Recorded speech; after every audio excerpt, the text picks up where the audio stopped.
In this episode, we go through some FAQs and erratas for bolt action, plus our building's death traps. Let's check it out. Welcome to Trident Wargaming, a podcast dedicated to all aspects of tabletop wargaming. Your hosts are Bill and Andy. Hey everybody, and welcome to another episode of Trident Wargaming, episode 35.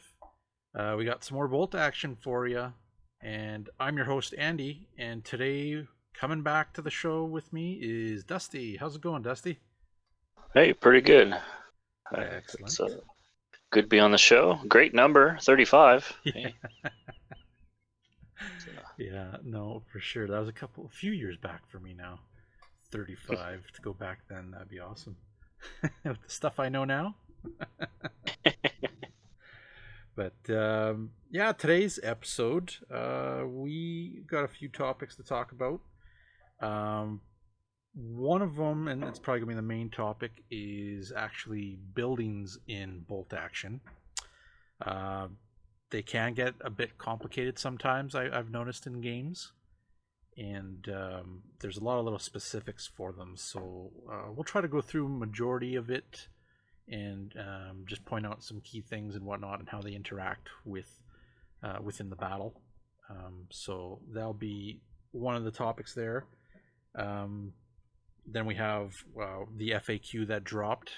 We'll check that out, and then of course to start off, actually, we will be going through kind of what's new, what's happening, what we're working on. So yeah. So what's new, Dusty? What's going on? I am just actually completing some more of my Marine Force, actually. Picked up a few things, printed a few things on the 3D printer, just to save a few dollars, but Nice. And yeah, just adding a few different units, actually. So are these 3D printed units surprises for everybody, or? No, I've got I just wanted to do a couple of transports, so I've got the WC 51 and 52, which is the 8-man transport and tow option for the U.S. Army and Marines. And I did actually print from the new campaign book. I did print out the M2-4 multiple rocket launcher truck. That one is a fun one to use. Nice. That'll be interesting to see on the field. Hopefully, I'm not on the receiving end of that one. I'll watch from a distance as another player plays against it. Well, it is one of those. It's a multiple launcher, so you get opportunities to hit with it, but unfortunately, they don't get better than 6. So me enrolling a 6 to hit, it's a bit difficult. So might be able to get one shot off in a game. I hear you. So you put any paint on your other guys and stuff you got, or is it just? I have, yeah. I've been just working on a few extra infantry. I picked up another box of infantry, actually. Soon I'll be able to run not just all veteran units. I'll be able to run more units that are regular because I'll actually have enough models. So nice, very nice. Yeah, myself still kind of in that crazy chaos mode of working on everything at the same time. Still plugging away at the Germans. Been fielding them a lot, actually, in the last little bit since we've been able to play. So just kind of got another infantry squad on in the works. It takes me a little bit longer to build, as I tend to, and I know Dusty, you've done this too, but I've started to magnetize my bases for transportation. Mm-hmm. So it's a little bit of an extra process, and then of course, you're always kind of planning out what you want to make these guys do, or what equipment you want them to have, or and in my case with the Winter Germans, they're usable for other theaters as well, for on the Western Front. When they start fighting against the Americans, all I have to do is assemble some assault rifles and add a couple of those in to make them for that time period. So yeah, still in the works for that, building them. I got the 2 MMG teams together, the pewter teams, and some more of the observers and whatnot, just to kind of round out the options. Still have some tanks to build, but hopefully by, well, I guess sooner than later, we're gonna have more time to work on our armies and whatnot. So probably get, I don't know, Panzer IV in there, get another Stug. Oh, that reminds me. I ordered I believe it's a Stug 33B from the Stalingrad campaign book. It's an option in those theaters that I took, and it carries a heavy howitzer on it, which I tend to like those. And I can't remember the company's name, but went out there and found one that was resin and pewter cast, so a bit of a hybrid. But they're actually a lot like Warlord Games. Some of their models, older models. Oh yeah, no, probably closer to like a Blitzkrieg miniatures, I believe. Yeah, so Something like that. Yeah. So I actually ended up getting that guy built last week, before I went to go play a game, and yeah, it was pretty cool. It's a different looking tank. It's very blocky, but the German tanks were mainly like that anyways, so it was nice to feel that on the battlefield for the time being. I gotta get that guy painted up. Just give me options for the different theaters, and I want to throw different things in or change things around, then I have those options. So just got to remember how to paint everything the same way I did with the earlier part of the force. So Yeah, absolutely, that's always the issue. For me myself, I did a custom mix paint for my Marine uniforms, and now I have to be like, okay, how much of that do I have left in the mix container? Can I duplicate it for the rest of the troops I want to paint up? Mm-hmm. So, or do I just change them all together and make them a slightly different color for the units anyway? Because it's quite a mix anyway. You can have guys with fresh uniforms and guys with sun bleached uniforms. So I guess I could go ahead with that, but it is challenging sometimes with some of those more uniform armies when you buy something new for it and suddenly it's like, oh, what did I use again? Yeah, I've been finding that lately myself. Just overall with stuff that I'm painting, I'll go back to a project and like if I'm jumping around. So I literally have this little notebook now of my process of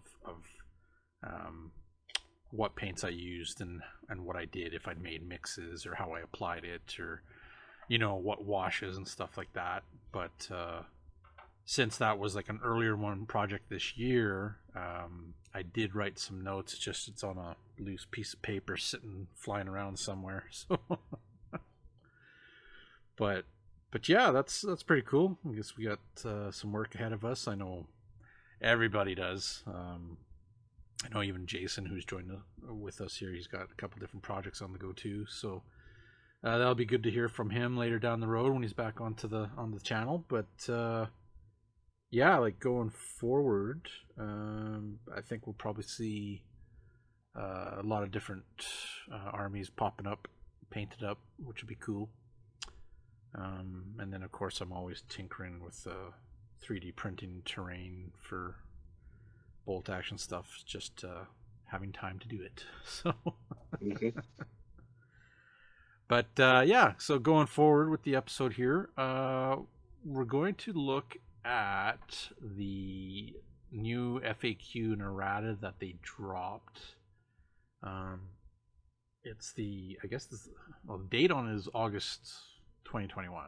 So There's some The 31st, yeah. Yeah, so there were some adjustments to it, and just scrolling down. So some erratas. Apparently, in all the books, we have some minor just changes. The Renault R35. So pretty much where it appears to change the hull-mounted MMG to a coaxial MMG, and it pretty much it's an option that would cost 5 points, or reduces the cost of the tank by 5 points. Yeah, so that's kind of a change. It's not really so much an option, more of a change in general. And then the medium automatic cannon. So apparently the category doesn't exist, and you would change these to heavy automatic cannons. So just little changes like that. What else we got here? We have for the Americans, E7-7 mechanized flamethrower. I know Dusty, you play more Americans than I do, so. So yeah, let's see. Looking at that now, 8+ light tank. It looks like it only says 4 of these were made, but that's okay. I guess you can, if you're not too stingy on actual manufacturing restrictions, you can throw these in. Use that vehicle. I know there's some vehicles that have like only 2 of these were made or ever produced. It's kind of like, well, I've seen a couple armies with those. So. Yeah, I mean, it's still a war game, so guys will still build, to their flavor, what they like, no matter the history of the unit. But and it looks similar to the the Satan flamethrower for the M3. It looks like they've increased the front armor to 9, which would be a difference. And it doesn't appear to have the the M3's weakened side armor. So, because it's the M5 chassis. So, right. a little bit better armor on that one for flamethrower choice. So. And it does have the internal volatile fuel tanks. Volatile fuel tanks. So it can explode pretty good. No getting away from those ones. Yeah, I wouldn't want to be rolling around in one of those tanks. What else we got here? Just scrolling through. There is... Oh yeah, so the frequently asked questions. There's a couple good ones in here. The first one that we go through is... it's for scenario 12, which is sectors, I believe. And as listed as an attacker-defender mission, but the description does not include either army becoming an attacker-defender. And I can't remember if this is the one that I played that I kind of noticed this, or there's another mission that has a similar thing.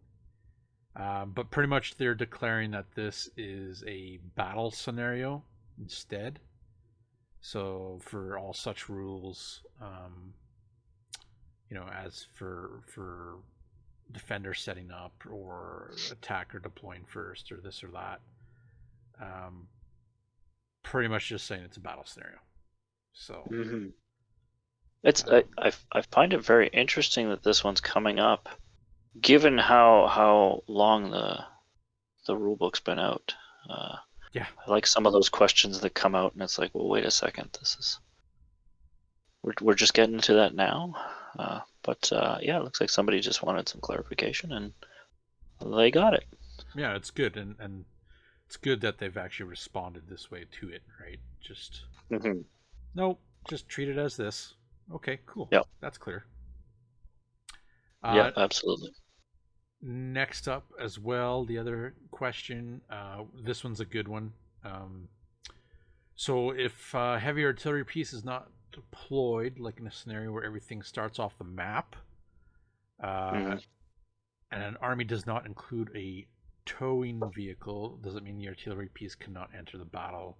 Is it lost, like reserves that fail to enter?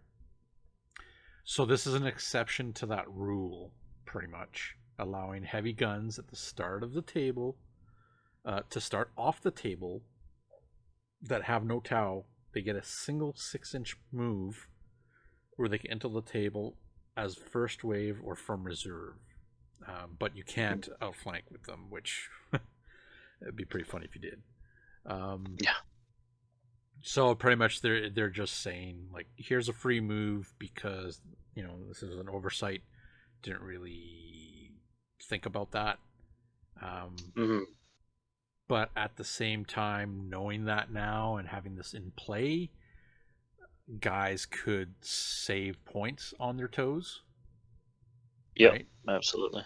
So, Yeah, um, and I believe I have in the past played games like this where we just made up a quick house rule for that. Like yeah. obviously, either they could just move on the 6 inches because with the same thing, or I believe I played a game where we actually set up the artillery on the board but with no crew, and the crew actually Oh, still come on that's and basically count as re-gunning or re-crewing the gun. right. Well, So that was quick thinking on that. Huh. mm, Very nice. Yeah, that would work out considering.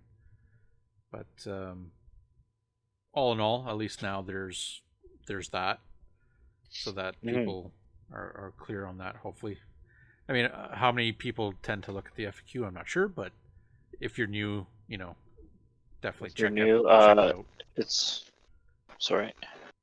No, it's all good. It's definitely for a like a tournament setting for sure. Yeah, Uh, Obviously, yeah, saving those couple of points for a tow um, definitely could be helpful. yeah, because a lot of toes can be anywhere from 85 points or something like that, 50 to 85 or something. 50 to 85, I think. I think the cheapest ones, obviously, if you get into like, you know, some of the trucks, I think you can go as low as like 30 some points Right. for a truck, like an American truck or something. Yeah, I haven't used toes in a long time, so. But next up, we do have something for flamethrowers, and it's interesting. The question pretty much was, um, does the flamethrower have chance of catching a building on fire if used on targets inside the building, and does this mean it has a chance to set the fire even if it fails to hit the hit roll, pretty much? And they say yes. The flamethrower is found to be in range of the building. Then roll to see whether the building catches on fire, regardless of whether a score hit on the target unit or not. Which makes sense. You know, Mm-hmm. little rules like this can bog the game down a little bit, but ultimately it pretty much comes down to a roll. It's either yes or no. So, but it's cool that they put that in, and it's neat because this kind of, like, later on goes into when we're talking about the buildings. Yeah. So good that they clarified that. It's a good question. Those are kind of the questions you need to see more of for sure. But yeah, props to that answer. Just pretty straightforward. And we have one for recce vehicles, I believe. So There's always an update on recce vehicles. Almost every FAQ, I think there's a question about recce vehicles. So pretty much, can recce vehicles make an escape move whilst under an ambush order? So apparently the answer is yes, they can. And if they do, they of course lose advantages of ambush as their dice is turned to advance and run after the escape move.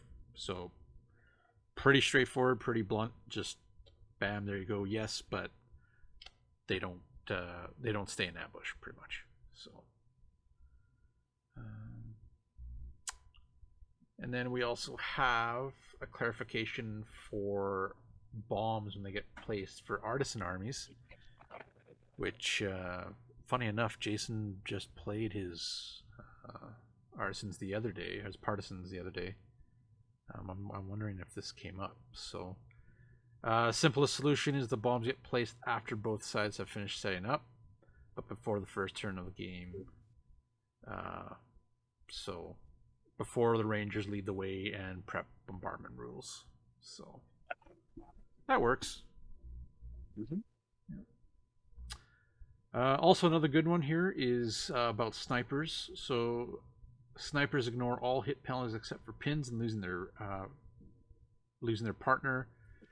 So, if you're using hidden setup, does the hidden setup gain the benefit if shot by a sniper? And so pretty much they gain no benefits against the sniper shot. The sniper shot literally says that it ignores the cover penalties, right, or the hit penalties. Yeah, hidden setup is a cover bonus. So yeah, which I know this was actually a little bit of a touchy subject with a couple of the players a while back. They just did not like how it was just instantly, nope, you don't get it, even though you're hidden. But you're also, it is a sniper, and it is still a game where you have to be clear on it of either yes or no. Because as soon as you leave some kind of gray area, it's just kind of like half the guys are playing it this way, half the guys are playing it that way. A tournament is playing it differently, but it's good to clarify it. But yeah, like I know I already kind of knew that one just from the experience of it, but it's good that people are asking. It looks like it's probably a lot of new players asking those questions too, or guys who haven't really been using it. So that's good. I like to see that. It's good that they've kind of continuously do this with FAQs.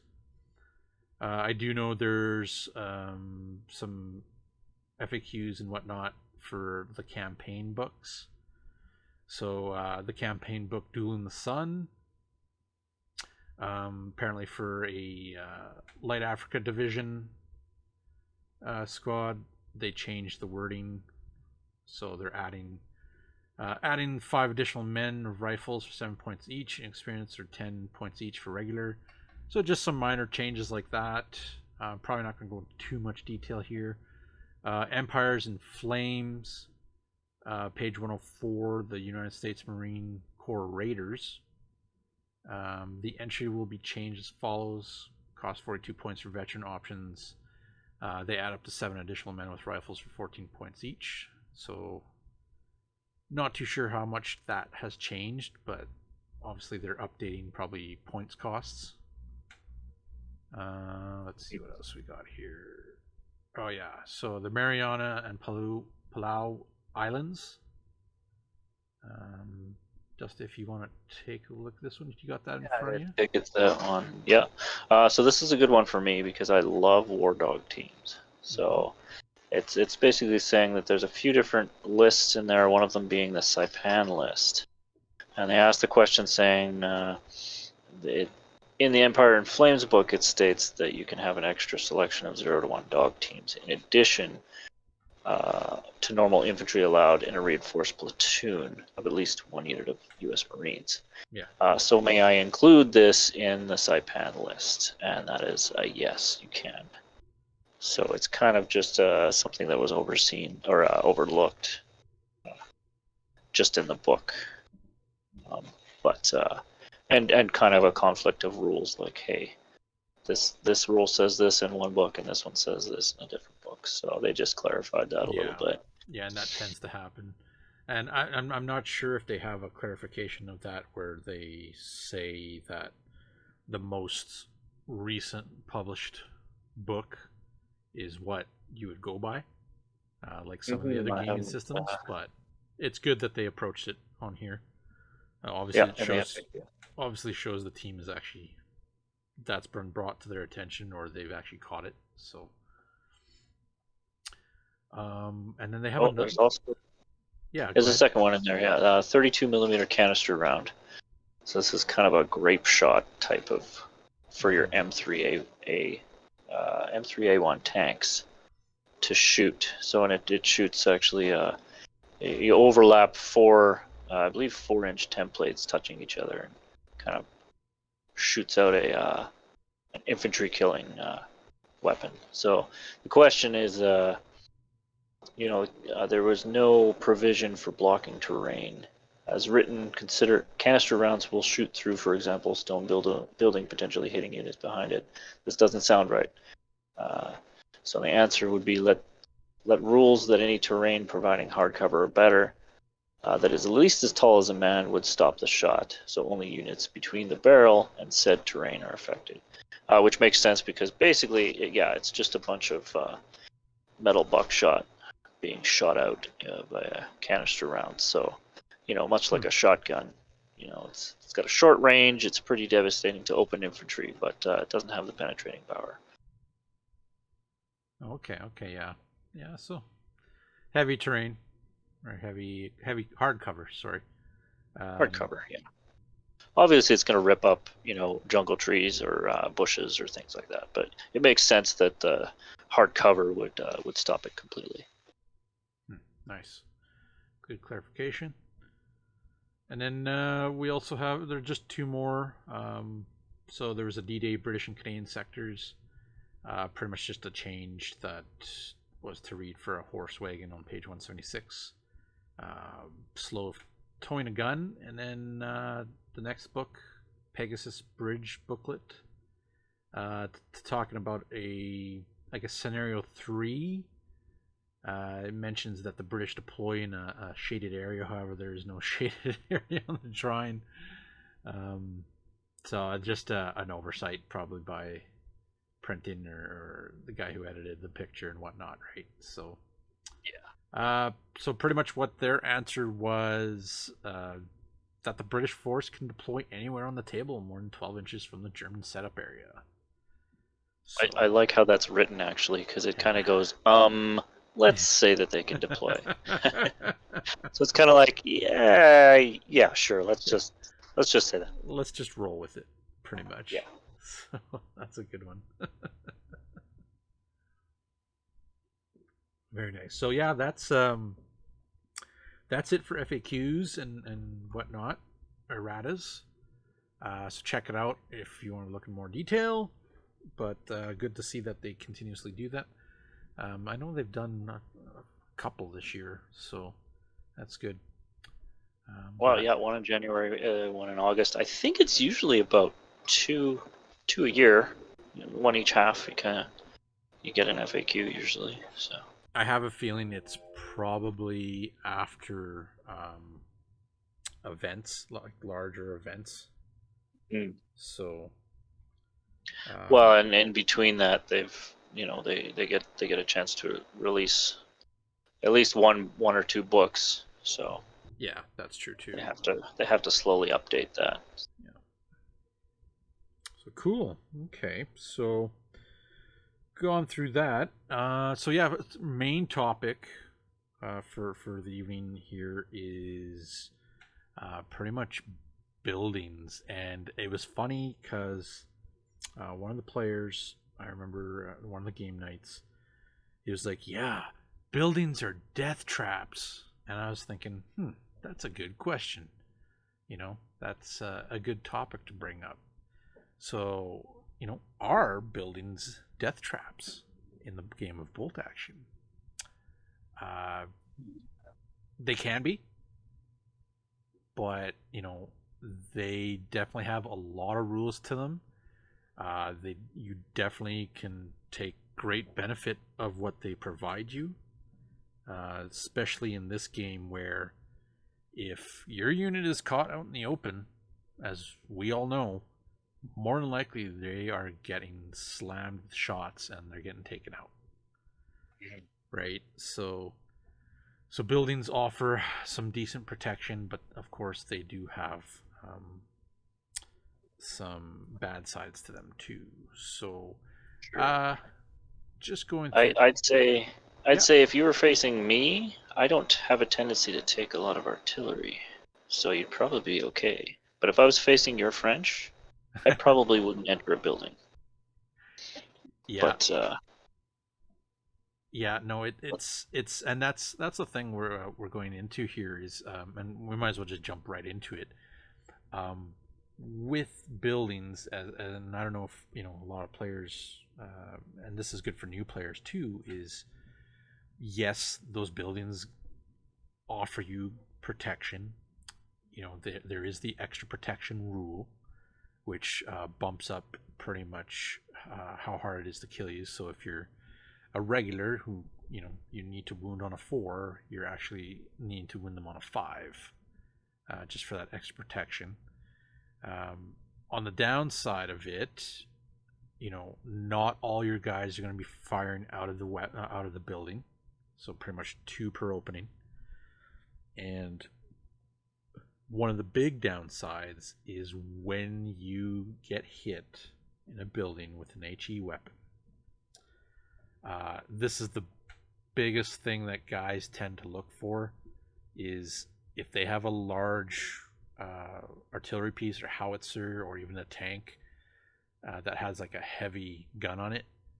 If that HE weapon with a 2d6 or greater score hits a rolls a 10, that building is destroyed, no matter what, right? I've only seen it once, and it was actually done by me with my Soviets. It was a heavy howitzer. But yeah, it's devastating, especially when you are like facing an enemy who's like veteran, and they cram that building with a veteran unit, and it just collapses, and you're like, huh, so much for that unit, right? Does it happen all the time? No, but I think that's the biggest disadvantage to a building, is that HE 2d6, score 10, boom, collapses, right? Yeah. So some normal things with buildings, entering an exit, of course you would have to run to get to a opening, which can be a window or a door or a breach in the wall. Yeah. Right? And I know there's a misconception here too, is a lot of people think that they could advance into the building, but it's you have to run. And this is where it can get a little confusing, is because to leave the building, and correct me if I'm wrong, but you can actually advance out or run. Correct. Right? So yeah, the reasoning behind that is that you don't necessarily know if that building's clear. So you're using your advance, technically your advance move, to clear the building, to make sure that building has no enemies in it. So you can't do any setup or shooting because you're checking the corners, basically checking your corners. yeah. Making sure nobody's in there, there's no booby traps, there's nothing, so that you can bring your whole unit in. And then once you already own the building and you have it, then of course you can just exit at whatever speed you want. Yeah. And I think maybe game mechanics, they've issued where you have to run, because it is a 12-inch movement, because they tend to say that you have to be within that certain range to actually enter the building, right? So if you only got 6-inch movement, more than likely it's going to take you more than one turn to get in, with like just an advance. So they put it to running, which is fine. Most players, if they're getting in there, they get in there with a run, and then they set up, and then next turn, that's when they start firing away. Assaulting units within and out. That's pretty straightforward, except that when you're assaulting like a unit that's inside a building that's on another floor, either one floor above you or below you, it's treated as like a surprise attack. So haven't really had that happen too often. More of the assaults from outside to in, or from from outside to in, and I believe that is treated differently too, where you're both attacking simultaneously. So, Yeah, you both have the advantage while going up and down floors. yeah. So because you're taking the precautions, and you're ready and set, and you can surprise the enemy in certain cases. I've had a few games with that, because I have obviously multi-story buildings with or large enough buildings to have multiple rooms in them, Yeah. and assaulting from different levels and rooms. Had that a few times. Because you have, sometimes you can, if there's no artillery on the board, no dangerous tanks, then yeah, I've filled a building. Every floor has been full of units. Especially if there's if there's already an objective placed on the building. Yeah. Where the building is the objective, then yeah, and there's no artillery to take out the building, then yeah, why not stack them in there and get the extra protection? Yeah, it turns into a bunker, right? So, basically, yeah. There's been times where it's very hard to crack that shell to dislodge those units that are inside, and it tends to take something big to do it, or to deter you from actually staying in. I know I get caught off guard majority of the time, because my opponent is in the building and lodges himself in there, and I have to try to advance to get to an objective or something, and I'm fighting against the grind, and it's like,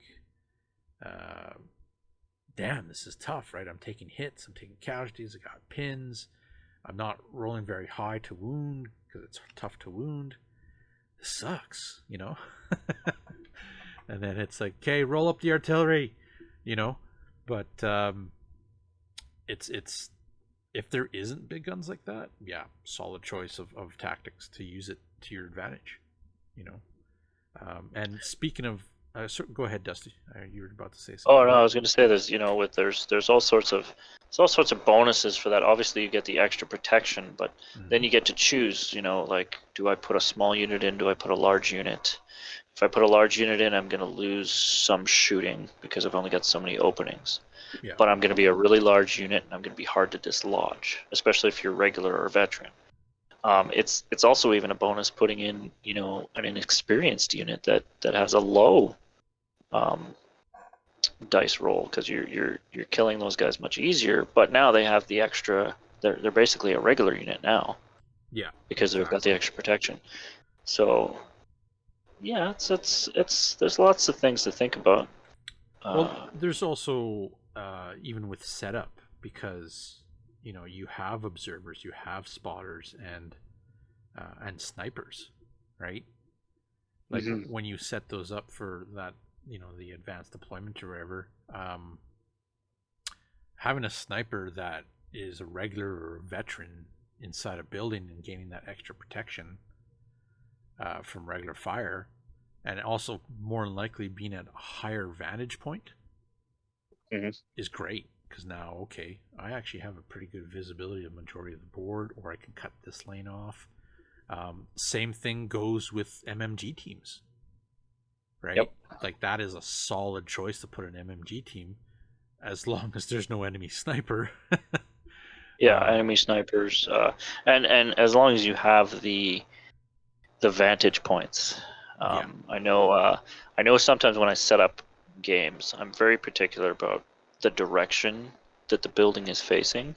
Yeah. It's, you don't necessarily want all your buildings to be, in a standard block setup all facing each other. Sometimes you just want to turn it a little bit, because it's going to make it so you have to think about your deployment, because now, instead of having a window that can see out to 3/4 of the board, maybe it only shows a quarter or half, but it's a place where I know that possibly my enemy's going to set up lots of infantry or not. So where am I placing them in that building? How are you placing that building when you set up the table? To really make sure it's even for both players, but to change it up and not make it so straightforward.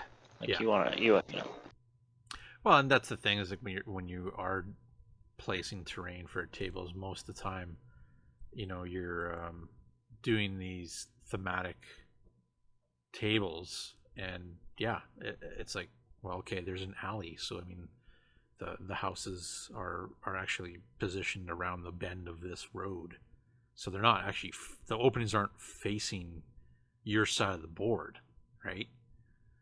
They're facing towards the road and to the next house on the other side of the road. So you try to make it kind of almost realistic to a point. Yeah. And yeah, there's just some good stuff that you can put units in there. Observers, of course. It's the vantage point thing. Same thing with spotters. If you have a high point and you can see the enemy's force, then whatever you're spotting for is just firing at free will now, which is cool. Also, So there's the plunging fire option. yeah. So if any of your troops occupy an upper floor against an armored target within 12 inches, heavy weapons hits scored will hit top armor, giving you that +1 penetration bonus. Yeah. So heavy weapons is pretty neat. So, and not to be confused, because like I do know howitzers and mortars doing that indirect fire. It won't actually stack with that. So yeah, they already received that. yeah, but if you have, I guess an artillery piece on a higher level, an anti-tank gun or something, or whatever you can get really that has heavy. Well, I mean, a bazooka team, right?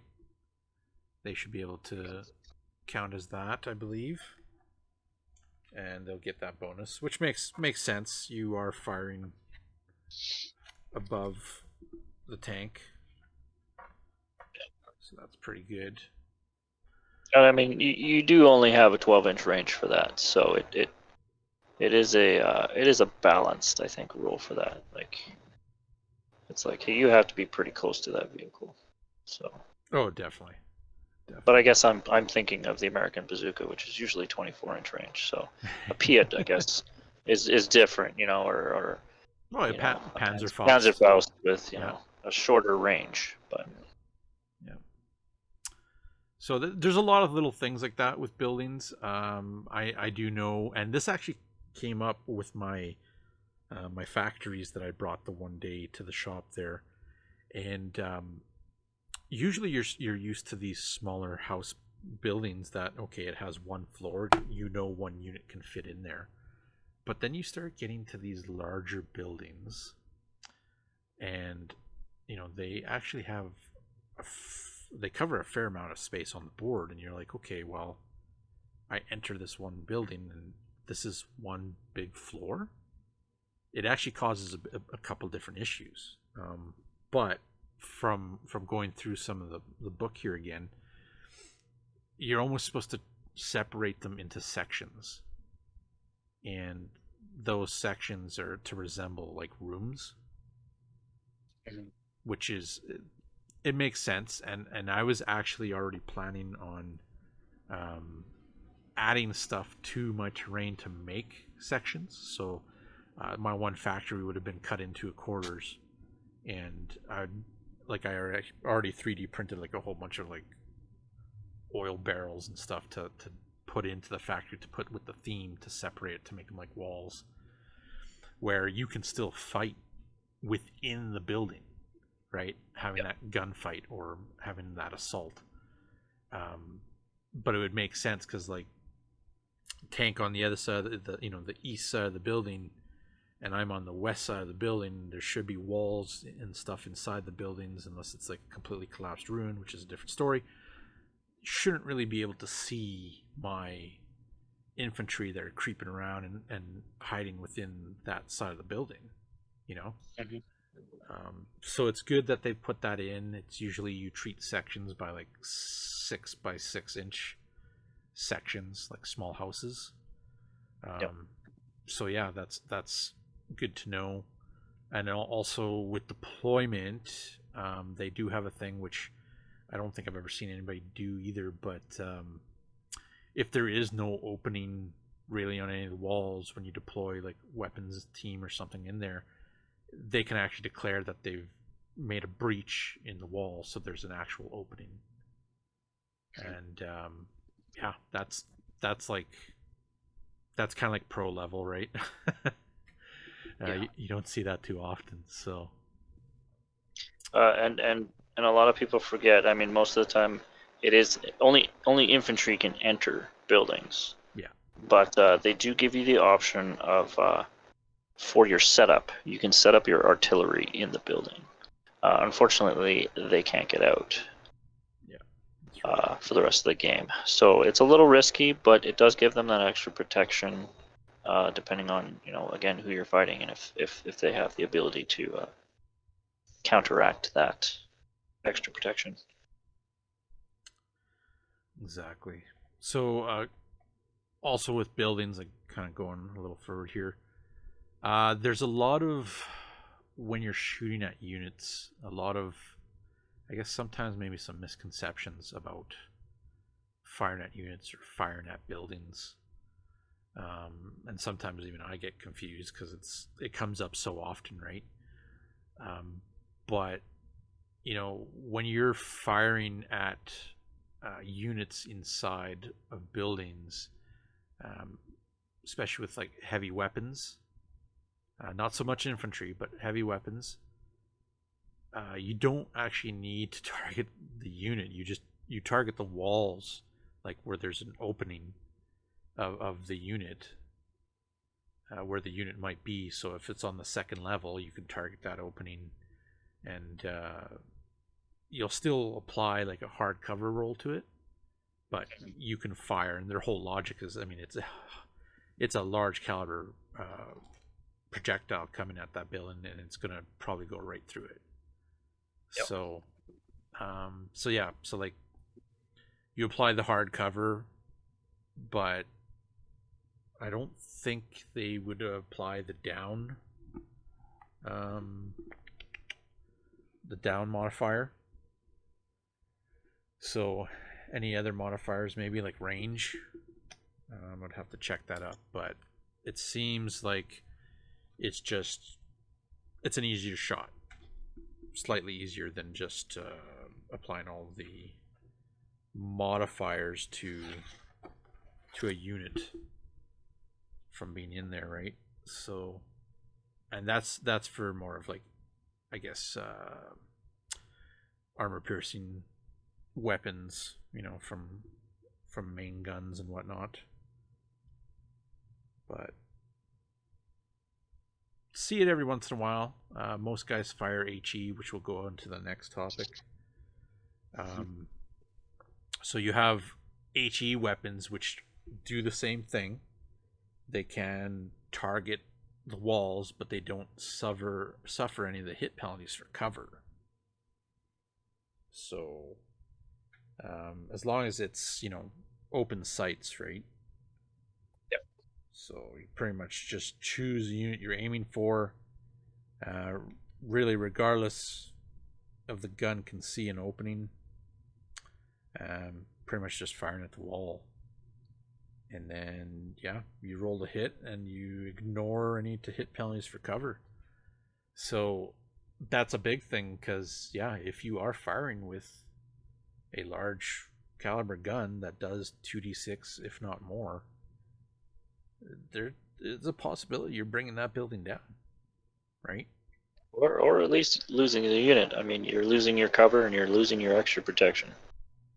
Exactly. In most cases with those. So suddenly, and with the heavier weapons, I mean, the HE, whatever the HE penetration is, yeah, your troops are gonna die pretty quick. Yeah, and just like I was saying before, with just regular heavy weapons, they actually, I was just rereading it here, but they actually don't need to see an opening at all. It's just target the wall, right? But yeah, you just roll to hit the target as normal. Units inside are in hard cover, so -2, and they can react by going down in the usual way when shot at. and they benefit from the extra protection rules. So, yeah, it's kind of a weird one because like they react by going down in the usual ways. So I guess maybe you do apply that as well. So a little harder hit. Well, yeah, for heavy weapons, yeah. Yeah. Obviously, nothing HE. No, HE will rip right through it. Yeah, if you've got what would that be? Bazookas or Piets or. That's right. Panzerfaust, Panzerschrecks, that kind of thing. Yep. That's good. That's good. And then, of course, we've mentioned extra protection. If most players will know that, but if you're new, your toughness of your units that are inside will gain that bonus unless you're hit by HE or flamethrowers. So you'll be tougher to kill. And Indirect Fire is also another one that doesn't actually come up too often. I think I may have seen it once, but there is the opportunity for that shell to actually go through different levels of the building, which, like I said, there's a lot of details to buildings, and it's neat that they've done this to create that feel of like this is what happens. This is pretty much what happened. Buildings are getting bombarded and shells are going through different floors and then they explode or whatever, right? Hitting units or hitting whatever that's inside. So pretty much when like an HE shell is fired indirectly, so if you score a hit, you have to actually roll a further dice. And on a 4, 5, 6, the shell actually explodes, hitting any target on the uppermost floor of the building. So on a roll of 1, 2, or 3, the shell has plummeted straight through the topmost floor and has to roll again. So to see if it explodes, right? And again, on a 4, 5, 6, it explodes, right? And if it doesn't, you roll again, and on a 1, 2, 3, the shell has gone down to the next level. And then you can pretty much keep rolling until a shell explodes or reaches the ground floor, when it will explode automatically. So yeah, it could be. I haven't seen anything higher than 3 floors, but you could get pretty creative with some of your buildings. That could be an interesting game. Oh, 100%. I know some of the buildings that I was trying to print, they're like 4 or 5 floors, right? Yeah. But yeah, that's, you don't, like, I haven't seen it very often. I don't know if you seen it, Dusty, or not, but it's a neat little mechanic that they put into the game just to give that aspect of it could penetrate and do more damage than it actually would. You would think, like in a lot of other games, a unit on the top of a building or on a certain level, it's that level that gets hit and that's it. I do know with one of the other games, you would place a template and anything underneath that template, be it on top floor or bottom floor, would get hit. But it's interesting that they went this route. Slows it down a little bit, but cool. It introduces a bit of randomized realism. Yeah, there you go. So, because I mean, shells are unpredictable. Is it going to land on? Is it going to go through the roof or is it not? It could be fun. And I mean, if you're using, obviously you get 1 unit per floor, but if you're using multiple floors, I want to hit that because I've got at least 3 chances to hit a unit, or 2 chances to hit a unit with my indirect, because you've got multiple units on floors. So yeah, why not? Might be worth it. Nice. Yeah, and then there's of course the almighty flamethrower against buildings. as you heard earlier, if you got to this point, they can catch the building on fire. So pretty much Flamethrower just ignores to hit modifiers for cover. So they can literally light that room up or whatnot. So when used against troops and buildings, the building can catch on fire on a 4, 5, 6, and then it's like considered impassable. Pretty much for the rest of the game. Right. So And then everybody's bailing out. So which brings to the FAQ. If I miss hitting the unit and I didn't kill anybody, that's disappointing. But if I still manage to catch the building on fire, they're disembarking from the vehicle and they're going down. Yeah. So that's still good sometimes, especially if they either have to choose an opening. So are they going to, if they haven't had their turn yet, are they going to go deploy closer to my enemy, or are they going to try to hide behind the building? Either way, they're going to go down. Especially helpful if they haven't used their dice yet. Yeah, it forces their hand, right? Yeah. So which was great. And then of course, if you do have artillery units inside of it, they're destroyed, which is neat. You If just abandon them and go. Exactly, it's neat because I'm sure that applies to bunkers, which gives you that whole theme of D-Day, and they're assaulting those German bunkers with the flamethrowers, and takes care of any kind of artillery that's inside of it.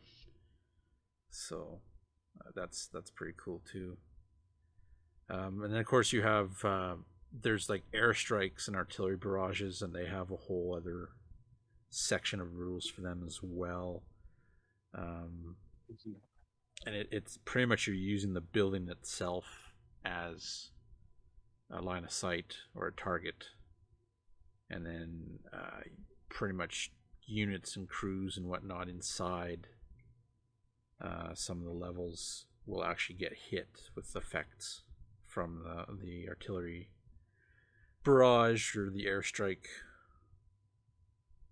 which is interesting.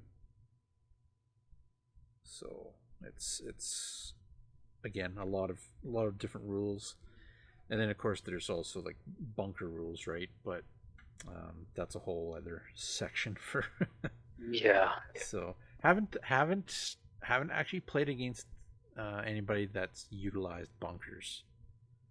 I don't know if we even really have set any up yet, but Yeah, I think we have a couple in our local gaming area the tiny ones, but I don't know if I think they've only ever been used as just hardcover, just to simplify it.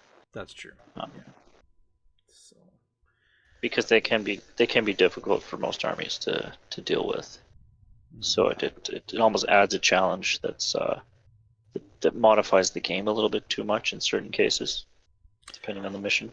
I can't wait to see when we eventually end up doing like the D-Day thing again, with actually having those big old bunkers up top on the hilltops and stuff, and having players know what side they're going to be playing, and how they're going to build and prepare their armies to see what equipment they actually do take. Are they going to have these flamethrower teams running up? Or that could be a nice thing to the scenario where, everybody who's playing this side of the board, as the allies, you have this many flamethrower units free in the game as part of the scenario, and you need to get them to these bunkers to take out the artillery pieces, So a little bit of like a narrative thing to it where guys wouldn't have to worry specifically as having to put multiples of those into an army, where they can just build an army and this has been added to your forces. Go, Yeah. So, and as that's the beauty of the game, is you can do that. So, especially if you're, setting up campaigns or events or whatnot. Absolutely. But yeah, one more thing, I guess, with buildings, and again, I think I've seen this once, and I'm sure we probably botched it when we did do it. But tanks assaulting buildings. So yeah, it's mainly for heavy and super heavy building tanks actually assaulting buildings that are wooden or brick. You can't do this to a bunker or a fortification. So, Yeah.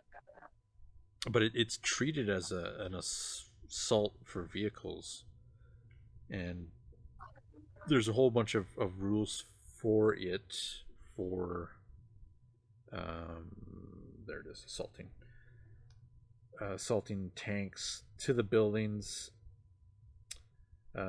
Pretty much heavy tanks end up heavy and super heavy tanks. It's their armor value usually, their damage value. So 10 plus a d6.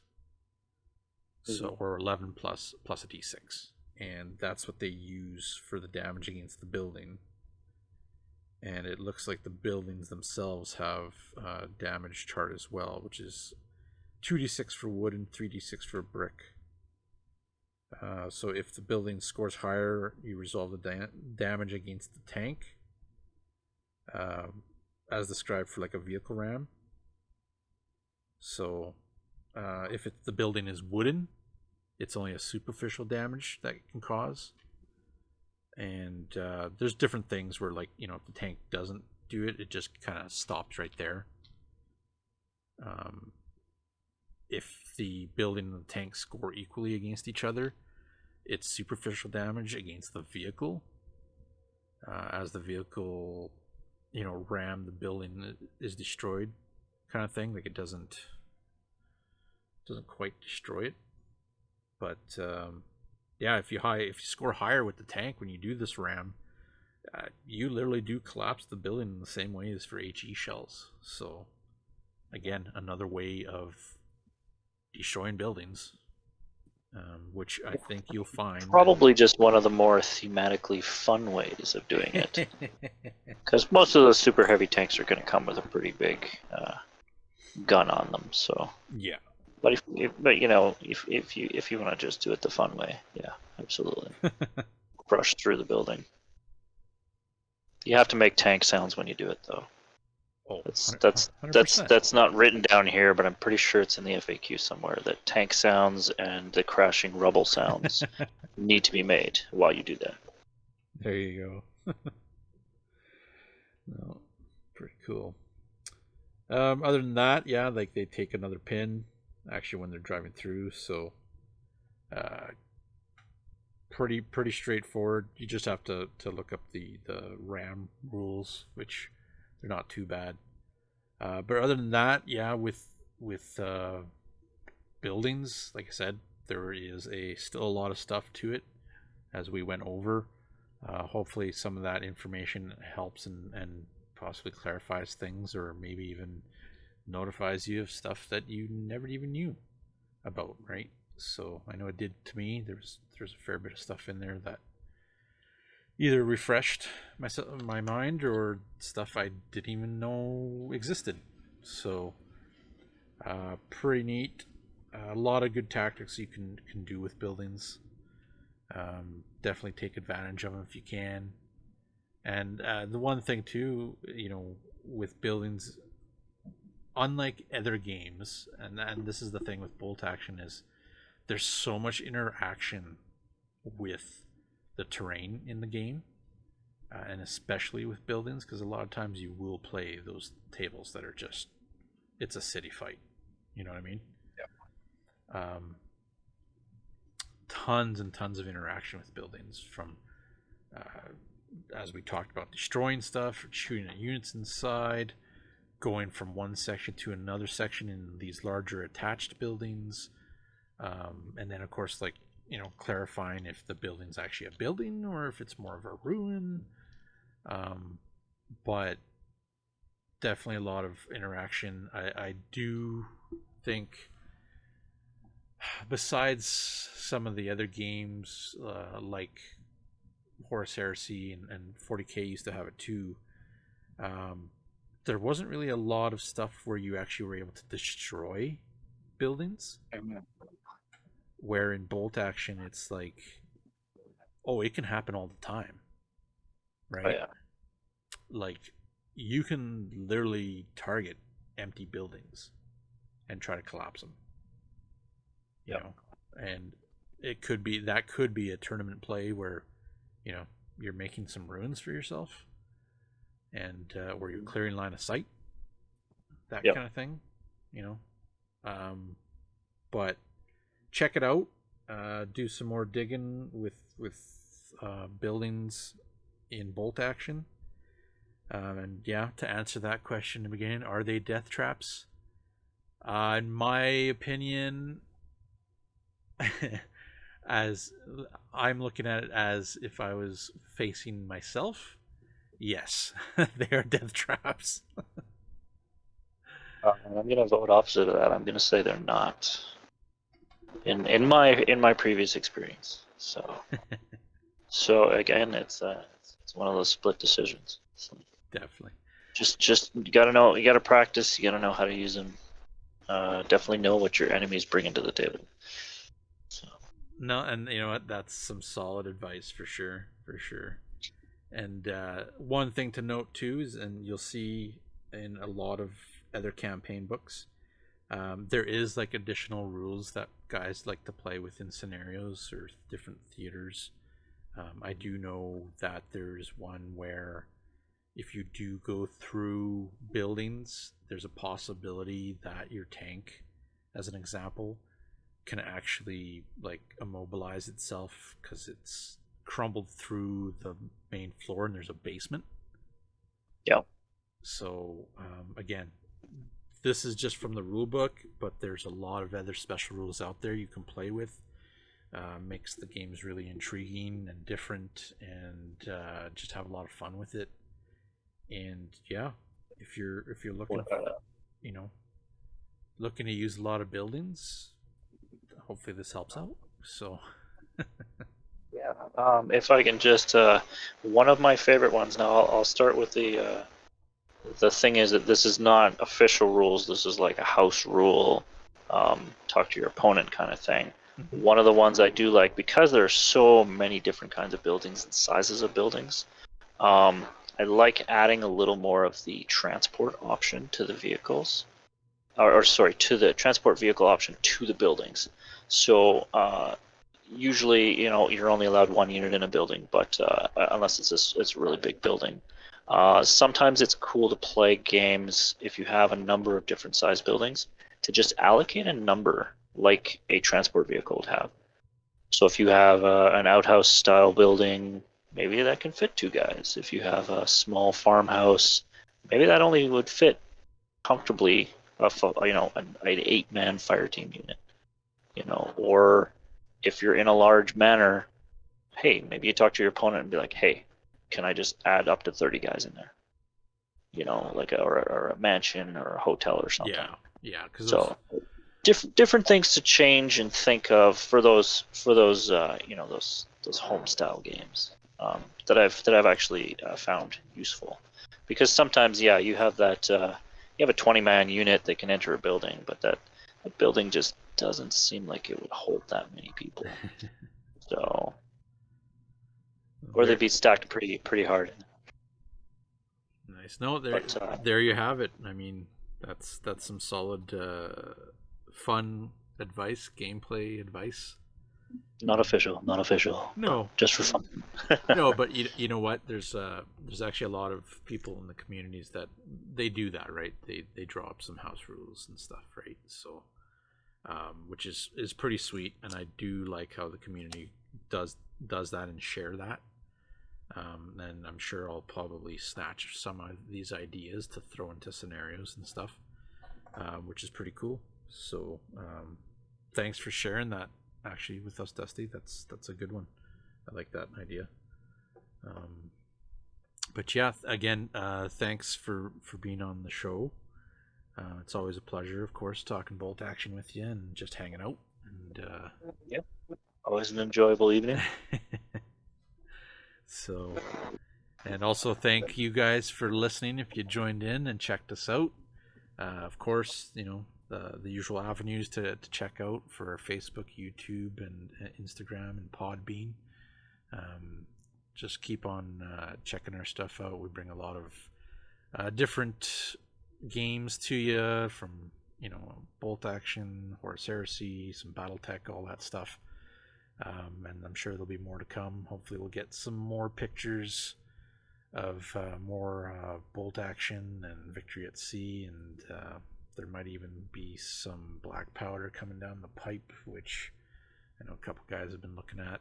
But yeah, again, thanks for joining us, and hopefully you'll continue to join us in our next few episodes. And yeah, keep on rolling those dice, and we'll see you next time. Trident Wargaming. Build it, paint it, play it.